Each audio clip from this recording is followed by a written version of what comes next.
اللہ کہتا ہے کہ صفائی نصف ایمان ہے. وہ اللہ آپ کو کیسے معاف کرے گا جہاں اتنی گندگی آپ نے پھیلائی اور لوگوں کو بھی کھلا رہے ہیں. ناخن کبھی کاٹے ہیں زندگی میں؟ آخری بار کب کاٹے تھے؟ یہ ان کے ذرا پیر دیکھیں جن پیروں کے ساتھ یہ آپ کو آٹا گوندھا ہوا اور ملا ہے. جو مکھی یہاں بیٹھے گی غلاظت کے اوپر وہی مکھی اندر جا کے مر جائے گی اور مرنے کے بعد وہ ہمارے معدے کے اندر چلی جائے گی.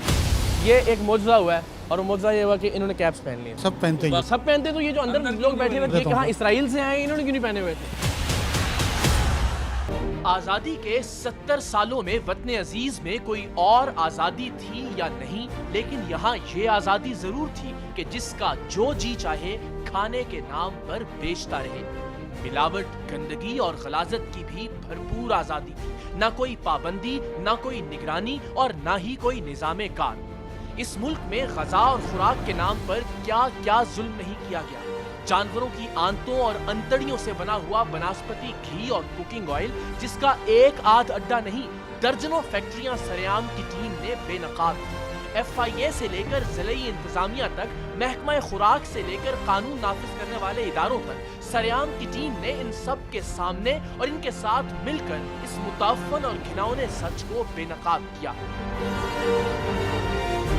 ڈبے کے دودھ کے نام پر کس طرح سے یوریا کھاد، بال صفا پاؤڈر اور زائد المیعاد مواد اس قوم کے بچوں کو پلایا جا رہا ہے، سریام کی ٹیم نے یہ آج سے 4 سال پہلے ہی بتا دیا تھا. اب جا کر ملک کی اعلیٰ ترین عدالت نے اس پر کارروائی کا آغاز کیا ہے.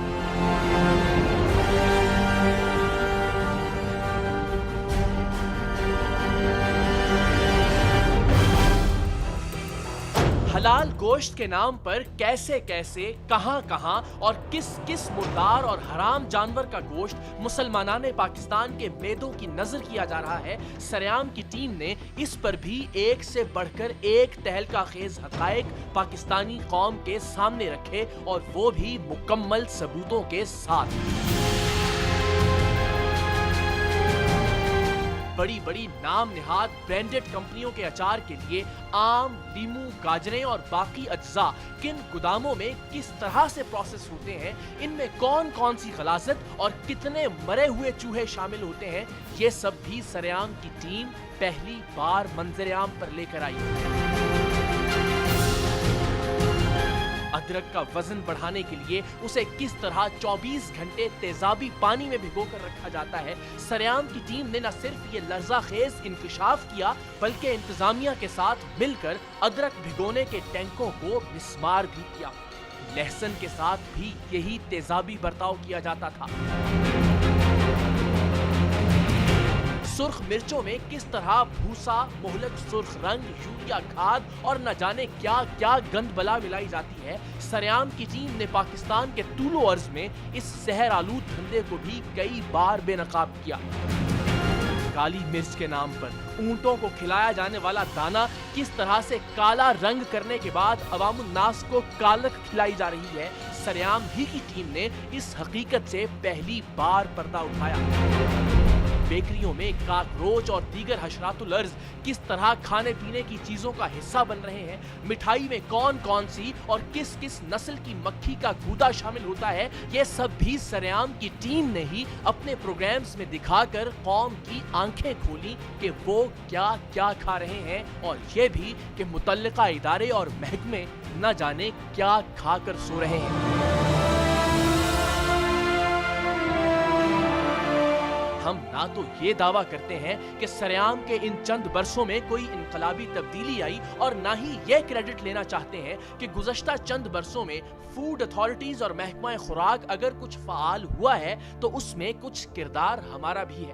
ہمیں تو صرف اس بات کا اطمینان ہے کہ سریام دیکھنے والوں میں باہر کے کھانوں، سبزیوں، بیکریوں اور پیکڈ فوڈ آئٹمز کے بارے میں کچھ آگہی اور شعور ضرور پیدا ہوا ہے. اور ہمیں اس بات کا فخر بھی ہے کہ ہم نے اس ملک میں غذائی معاملات پر جی جان سے تحقیقی پروگرامز کیے ہیں، پوری دیانتداری سے خوراک سے متعلق محکموں اور اداروں کو جھنجھوڑا ہے، اور خدا کا شکر ہے کہ آج پنجاب میں چنے بیچنے والے بھی حفظان صحت کے اصولوں کا خیال رکھنے لگے ہیں. سندھ میں گھاروں جیسے علاقوں میں بین الاقوامی معیار پر پورا اترتا ریسٹوران کام کر رہا ہے، جس کی تفصیل ہم اگلے پروگرامز میں بتائیں گے. لیکن اب بھی بہت سا کام ہونا باقی ہے. ابھی شعور اور آگہی کی بہت سی منازل طے ہونی ہیں. بہت سے اداروں کو مزید متحرک ہونا ہے, مزید قوانین بننے ہیں, اور ایک عام آدمی کو ابھی اپنے حقوق اور فرائض دونوں کے بارے میں بہت کچھ جاننا ہے. یہی وجہ ہے کہ سریام کی ٹیم کچھ عرصے کے بعد مسائل کو اثر نو کھنگالتی رہتی ہے, تاکہ جس کام کی بنیاد سریام کی ٹیم نے رکھی تھی وہ آگے بڑھتا رہے اس وقت تک جب اس ملک کے معصوم بچے اس وجہ سے موت کے منہ میں نہ چلے جائیں کہ ہم انہیں زہر آلود دودھ سے محفوظ نہیں رکھ سکتے. لوگ اس وجہ سے نہ مارے جائیں کہ وہ کھانا جو وہ زندہ رہنے کے لیے کھاتے ہیں اسی نے ان کو مار دیا. سو آج کا سریام اسی سلسلے کی ایک اور کڑی ہے. آج بھی شہر کراچی کی کچھ بیکریز, کچھ فوڈ آئٹمز بنانے کے کارخانے سریام کے نشانے پر ہیں. ذرا دل پر ہاتھ رکھ کر دیکھیے گا, بلکہ پیٹ پر ہاتھ رکھ کر دیکھیے گا کہ آپ کیا کچھ کھا رہے ہیں. صاحب یہاں فوت ہو گئی ہیں, کھلا ہوا تو آ گئی. مکھیاں ساری گھوم رہی ہیں, اس کے اندر ہی مکس ہوتی ہیں یار میٹھے میں تمہیں پتا ہے چلے جاتی ہیں نا مکھیاں. ناخن کبھی کاٹے ہیں زندگی میں؟ آخری بار کب کاٹے تھے؟ یہ ان کے ذرا پیر دیکھیں, جن پیروں کے ساتھ یہ آپ کو آٹا گوندھا ہوا اور ملائے. مکھیاں مچھر اندر ہی پک جاتے ہیں, جو نظر آتے ہیں وہ پکڑ لیتے ہیں, اور جو نظر نہیں آتے وہ پک جاتے ہیں. میرے خیال سے تو اس فیکٹری کو ابھی کا بھی سیل ہونا چاہیے. سریام کی ٹیم نے ایف بی انڈسٹریل ایریا میں ایک ایسے کارخانے کا سراغ لگا رکھا تھا جو کراچی کی بڑی بیکریوں کے لیے بیکری آئٹمز تیار کرتا تھا, اور ساتھ ہی ساتھ بڑے بڑے ہوٹلوں کے لیے سجی اور سالم بکرے بھی مسالے لگا کر تیار کیے جاتے تھے. مگر یہ سب کچھ حفظان صحت کے اصولوں کو مکھیوں کی طرح ہوا میں اڑا کر کیا جا رہا تھا. علاقے کے اسسٹنٹ کمشنر جناب رفیق شیخ ہمیشہ ایسے عناصر کے خلاف سریام کے معاون اور مددگار رہے ہیں. سو ہم نے اس بار بھی بہت اعتماد کے ساتھ ان سے رابطہ کیا اور ان کے ساتھ اس کارخانہ غلاظت میں داخل ہوئے. ہمارے داخل ہونے پر کچھ چیزیں ڈھانپنے اور کچھ چیزیں چھپانے کی کوشش تو ہوئی, لیکن اتنی دیر میں آخر کیا کچھ چھپایا جا سکتا تھا؟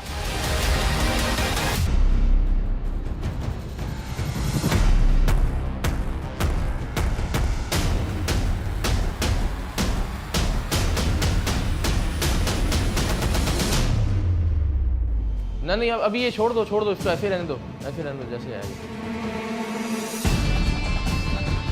تمہارے پیلے کیسے ہو گئے ہاتھ یہ سارے؟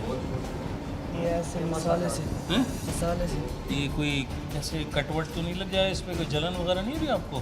بیٹا یہ کٹ تو آلریڈی لگا ہوا ہے نا, یہ زخم ہے. اچھا تم اسی طرح سے مسالے میں ہاتھ ڈالتے, چھوڑو. مسالے میں ہاتھ نہیں ڈالا بیٹا پیلے کیسے ہوئے؟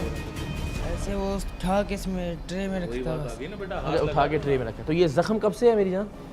یہ 5 دن سے. اب سے یہ جو زخم ہے, یہ بیکٹیریا جو بھی ہوں گے یہ سب ہم کھا رہے ہیں ساتھ ہی. بالکل